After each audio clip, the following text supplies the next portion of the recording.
everyone, Clint here. I hope everyone is doing great today. Today I am going to come at you with a Galaxy Watch 5 Pro video, but specifically about Samsung Health. I really love my Galaxy Watch 5 Pro, and I want to be able to use it for most everything that I do, except one of the things that I can't use it for all the time is for my fitness tracking, and most of that is because of Samsung. So Samsung could probably have made some changes to their health app that would make it better for fitness tracking. And so right now, this cannot be my main fitness tracker because of the type of fitness I do. I do need to be a little bit more cognizant of the numbers. So I just wanted to go through a couple things, why I think that is, and what I think that Samsung can change to really improve it. Because I really like the watch, and I wouldn't mind having the data all in the same spot. Let's go ahead and do just a quick accessory check here today. Today I am working with the, let's see, I got the Ring K snap cover on to give me a nice black Galaxy Watch 5 Pro today. I believe that's a Balazi watch face on there. I'll leave the link to that in the thing. And this is just the Hitsy magnetic band. I've done a video on this. I'll also leave a link to this here too. This one works really good when I'm talking, like when I'm doing some fitness stuff. But so let's get into it. So I will save probably the most irritating one and probably the biggest reasons why I don't use Samsung for my main fitness tracking. We'll put that one on the end there. So let's go with real quick. The first one is buttons. So they have two buttons here, and Samsung finally did on one of their updates be able to let you use that button.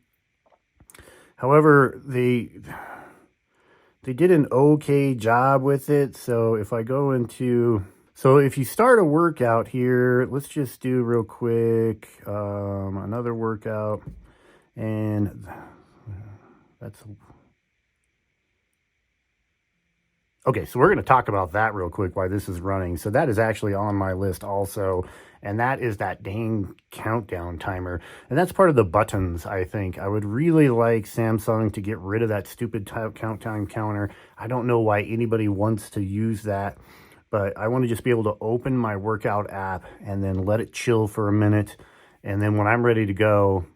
And when you're doing like super time trials or, you know, distance measuring where you're doing time for specific distances, that is a pain in the butt to try to time that up. So use a button, you know, use one of these buttons.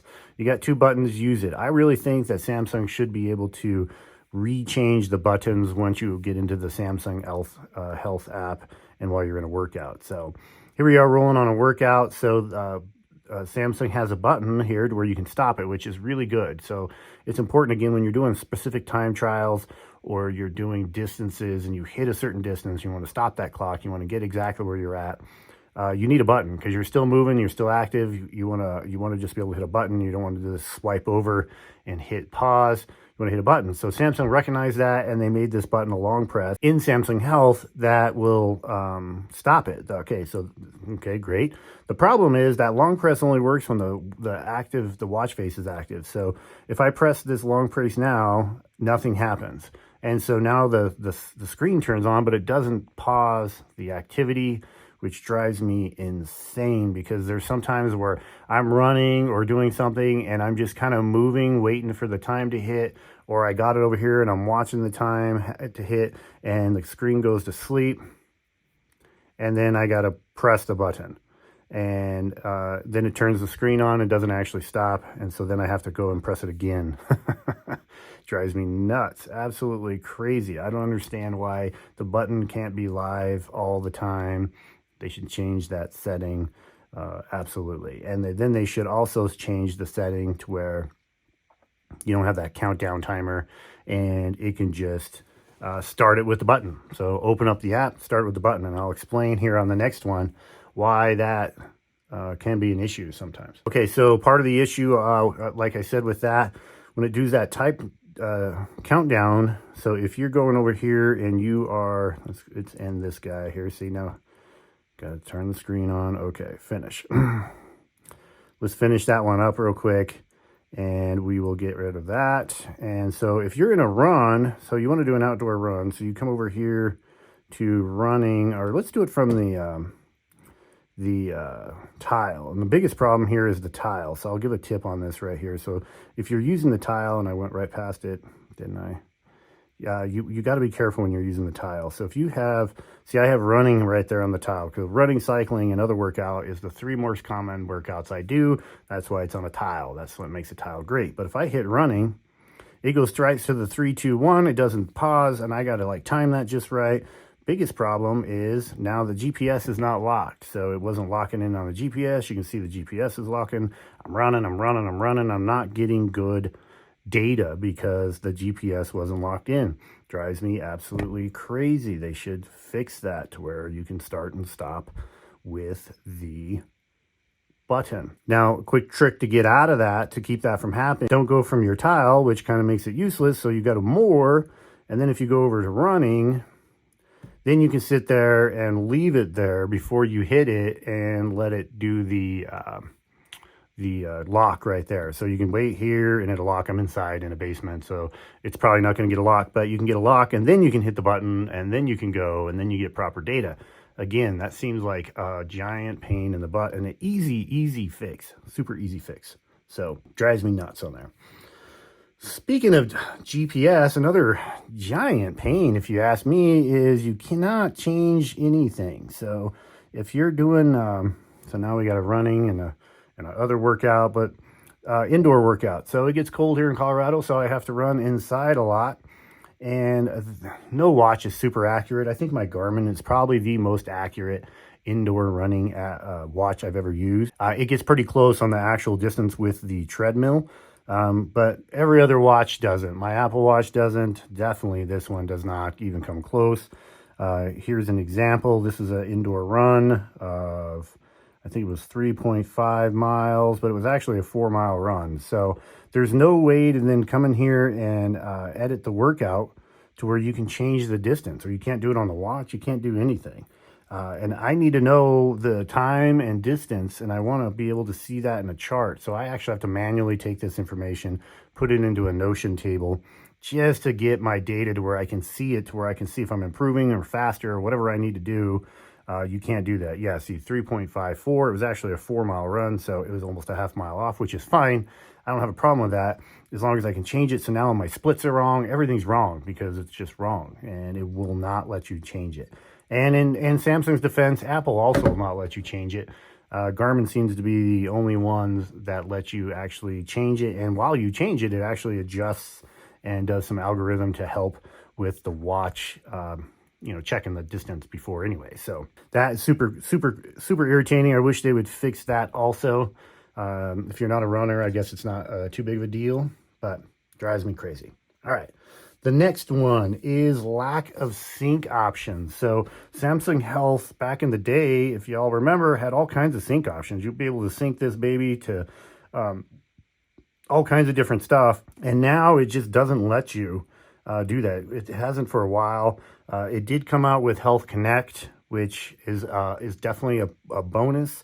So hopefully we'll be able to get some of that syncing. But if you haven't used Health Connect, it's not like live real time. It doesn't sync like all the time perfectly. So like I have it right now set to sync with Google Fit. So I'm trying to get that working. But if you open Google Fit now, it will not match whatever's in Samsung right now. So it's super irritating. I usually got to wait till the next day before everything syncs back up and I can check the previous day for calendars and stuff. But there's just nothing that it syncs with. So you can't sync with Garmin Connect. You can't sync with a lot of the third-party apps that I know a lot of people want to sync with. Garmin Connect would be the one for me because I do use a Garmin. I mean, Garmin has all kinds of things like your bike trackers, all kinds of stuff that sync into Garmin Connect. And if I can get the Samsung sync into that, then I'd have one spot for all my data. And right now that doesn't work all that great. There is an app called Health Connect that Health Sync or something like that I've used for a long time.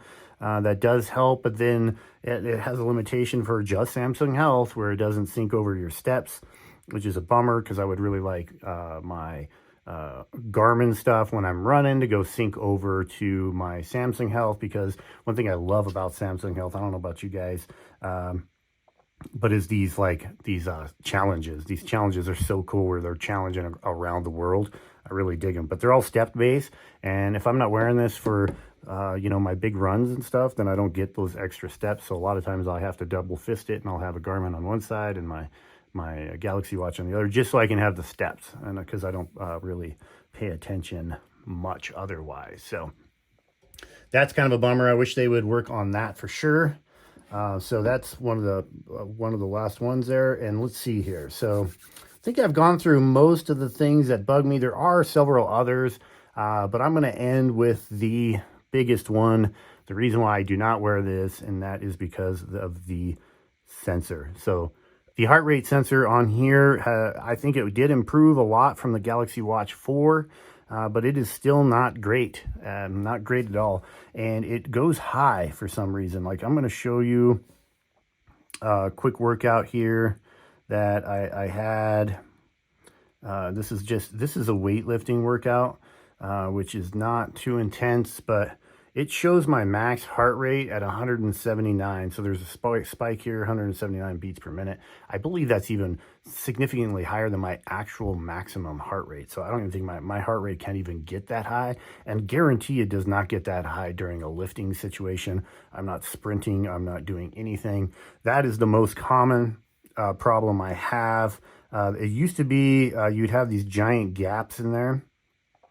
You would have like giant gaps. And I think they fixed that, and I think they fixed that by just drawing stuff. I don't actually think the data got any better.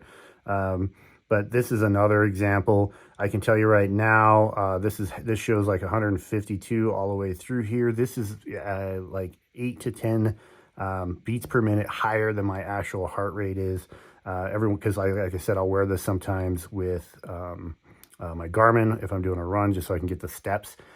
This is a huge problem for people who actually want to use this for hard fitness, because your calorie burn, everything is based off of this heart rate during an exercise, and it is off. It's just off. And I could probably live with it being off during the day, and I'm just working, tooling around, and it's checking my heart rate, trying to figure out what's going on. I can live with that. But during an exercise, I need accurate data, and it would be a simple fix. A, Samsung, try to get your heart rate sensor better, but B, for us fitness types, we usually use like a heart rate strap or something like that. Even with my Garmin, who has a pretty decent heart rate sensor, even the Apple Watch, which I still think has the best wrist-based heart rate sensor on the planet right now. I will still use a chest strap even if I'm using my Apple Watch. So the Apple Watch connects to a chest strap. Obviously Garmin does. They make the chest strap. Samsung just will not. They just refuse to. Google Fit will connect to it. I don't get it. This doesn't make any sense. This is super easy. Connect to the dang chest strap, and then I won't care at all about the data, because I know it'll be on point. So anyways, those are like 4 or 5 things that I think Samsung really needs to work on. And it seems like it should be simple fixes. And I don't know why they haven't fixed any of those yet. But if they did that, I think that would significantly improve the fitness ability of this watch. Maybe Galaxy Watch 6 is going to get me going, and maybe they can do a software update. I don't know. I just really wish they would, because I really like this watch. But those limitations really kill me. If Google Fit worked better on this, if you not use Google Fit on the Galaxy Watch 5 or 4, it does not work well. You don't get the always on the screen. It doesn't sync. It's just not good, because Samsung wants to use Samsung Health. And Samsung Health otherwise is fantastic. They give all kinds of other cool data. My running data is fantastic. It's just not accurate. Just not accurate. Drives me crazy. But anyways, guys, that's just a quick conversation I wanted to have. Thanks for staying to the end, and I will see you on the next one.